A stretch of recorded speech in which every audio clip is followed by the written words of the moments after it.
Live from Los Angeles, welcome back to Good Morning LaLa. And on Friday Feels, we have a dating expert. Kiaundra Jackson is in the house. I'm so excited to talk about dating and dysfunctional relationships and how do we deal with all this. It's a lot. It's a lot these days, right? Trust me. What led you to become an expert? You know, the funny thing is that I experienced a lot of trauma in my own personal life. So I never seen healthy relationships growing up. Even still to this day, no one in my current family is married successfully. Everybody's married, divorced, married, divorced. And so I felt like that wasn't normal. And I needed to go on the quest to help other people have healthy relationships. So that's why I'm passionate about it. How did you personally break that cycle? You know, I'm actually still single, so I haven't personally broken it myself. Congratulations, by the way. I mean, even On the single life. you still may have broken it even though you're not in a committed relationship. That's a really good point. I think I've broken that cycle by just being committed to the process and wanting to work on actually myself, one, because I think oftentimes when you have dysfunctional relationships, it's self. You guys talked about that earlier. You were saying like, it's me a lot of the times, and doing that inner work within yourself will help you have a healthy relationship later on. Yeah, I mean, I think so many people, I definitely experienced a very dysfunctional relationship.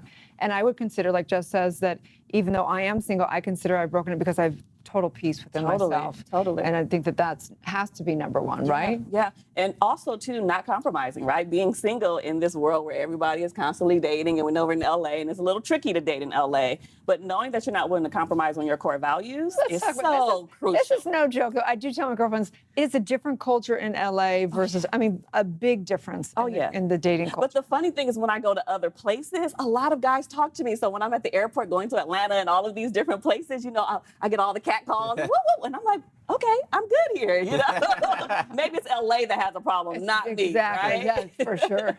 It's so true. How does a person know if they're compromising on their true values or they're just being extra picky? Yeah, I do think that there are people who have extremely high, you know, expectations that are not realistic whatsoever. But I think you have to really know who you are and tap into those core values. And so if you find yourself, like you mentioned earlier, that's things that are taken away from your peace, your joy, your happiness, that's a real indicator that maybe, you know, your expectations are a little bit off. I've had girlfriends who've created a list of qualities they expect to find in their long-term partner. Yeah. And I haven't ever done that for myself because I'm afraid that it will put me in a box. Yeah. Because what if I write down, he must speak Spanish and then he speaks French and then I've crossed him out. Like, what can one do to really call in the right person into their life? I actually think writing a list is a good thing because it really puts down the things that you desire onto paper, and it's not just so abstract in your head. And so oftentimes when people think about creating lists, they put people in, oh, he has to be 6'5", and he has to have a six-pack and all of that stuff. Those are things that you can change, but you want to tap into the inner qualities, who they are as a human being. Are they respectful? Are they loving? You know, are they kind? Those are the things that you really want in a partner versus the physical, material things that may not necessarily be long-lasting. And so let's get into that. Like, when do you think, how would you define a dysfunctional relationship, and how do you deal with a dysfunctional relationship? I am in full agreement with you earlier when you said, get out of there, run. Literally, because if you are staying in a relationship, it's just going to get more and more toxic. Typically, it doesn't get better if you're not seeking help like you're supposed to. And so I would say get out of that as quickly as possible, especially if there's any type of abuse or domestic violence and all of those things. Absolutely. Yeah. Totally agree. It's such a good point that you make too around the seeking help, because I think if two people are trying from a genuine place, there's a possibility there, an opportunity there for healing. But if only one of you or neither of you are seeking help or seeking solutions, then it's going to just get worse. Right? Yeah, and it's funny because I have a lot of couples who drag their partner into therapy. It's a couples therapy, and we both know that that does not work. Like both parties have to be willing, all in, to put in the work, energy, time invested, financial investment. Because if you're dragging the other person in, it's not going to be beneficial at all. What's that quote? A person convinced against their will is of the same opinion still. Ooh, that's a good one. I through. haven't heard that in a while. Thanks for bringing that back. Old school one. Absolutely. Yeah. So how do people work with you? What do they come for you to? Yeah, so I definitely specialize in relationships and couples, but I do individual work as well. So I have a private practice in Los Angeles, right by LAX, and I really take couples who typically are either going through the engagement stage and they want to just make sure that they're right on track, or I get the opposite, the people who are on the brink of divorce. And those are the tricky ones, right? Because they come to me at the last resort. Right. Wow.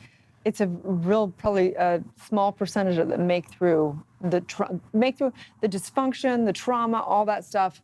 How do you help them through that process? Yeah, the tricky part is people think that it's supposed to be a quick magic fix. They think I'm a magician, right? And they come to me and they're like, Kiaundra's going to fix me within 2 sessions. Prescribe me something. I'll just take it and be better. You know, and that's really not truth at all. You know, it really takes work, and especially if you've been dealing with hardcore issues over time, right? People come to me who have dealt with issues for 10, 15 years and they think it's going to be magic. It's really not. And so I tell them first session, look, this is intensive work. If you're ready, I'm here to work with you guys. If you're not, the door's open. Yeah. Right. That's fantastic. Important work. Well, and if they can't come see you in your practice in Los Angeles, you also have authored 3 different books. Oh, yes. I have so many different books. Tell us about She has a lot of free time now that she's single. Well, you know, a little extra time. I'm actually in the process of writing 3 more. So, yeah, I know. I have a lot going on. So what do we have to look forward to? Yeah, there's so much happening, but I am writing 3 more books. I want to focus on 3 books that are in different areas. So I want to write one for single people, you know, and then I want those who are in relationships but not technically married, because I think that that's a different type of field, and then those who are married. So I'm simultaneously writing 3 books at one time. Oh, good for you. Writing one is a lot. Oh, 3 at trust the same me. time is no Trust joke. me. Yeah. I was like, why am I doing this again? But I keep my why in the front of Why are you why I doing do this. Because you know what? Healthy relationships are, again, so important to me because I never seen it in my own personal life. But the way our economy and our world is going right now, people are having a different shift when it comes to relationships and marriages. And I feel like that's going by the wayside, and I want to capture that still. I love that. I do. I want to Thank capture you for that. the work Yeah. that you're doing. Please tell everyone where they can find and follow you. Yeah, the easiest way to get in contact with me is actually by going to WeChooseToThrive.com. And I'm actually giving away a freebie here because, you know, I like to give away free stuff. So you can get my free mini course there. I love Wow, that. Thank you so much. Stay tuned. We'll be right back.